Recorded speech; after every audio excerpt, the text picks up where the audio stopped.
Сәлеметсіздер ме балалар? Бүгінгі сабаққа қош келдіңіздер. Бүгін біз сіздермен 30-шы сабақ әліпби тақырыбын өтетін боламыз. Бүгінгі сабақта бізге берілген бірінші жаттығу өлеңді түсініп оқы. Әліпби. Әліпбиді біліңдер. Онда жүйе қалып бар.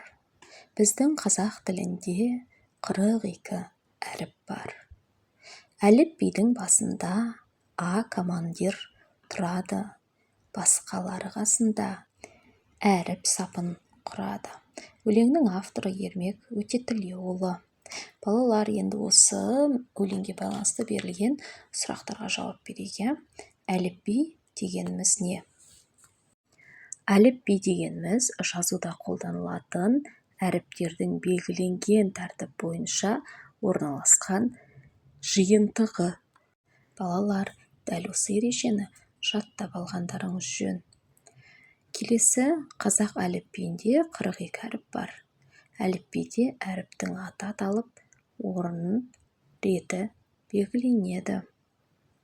Балалар, міне жаттығу, екінші жаттығу әріптерді оқы. Әріптердің ең бірінші басында А тұрады. А, Ә, Б, В, Г, Х, Д, Е, Ё, Ж, З, И, К, Қ, Ла, Ма, Н, Н,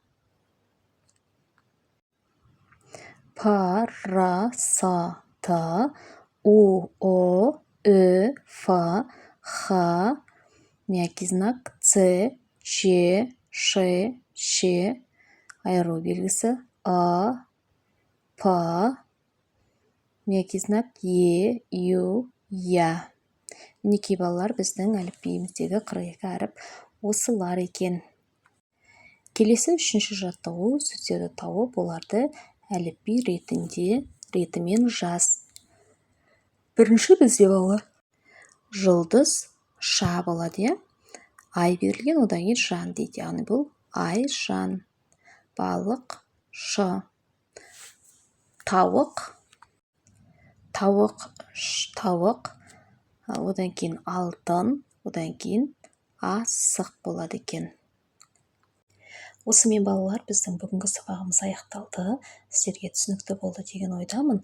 Олай болса, келесі сабақта кездескенше сау бол балақай. Каналға тіркелмеген болсаң, міндетті түрде зерек бала каналына тіркеліп қой.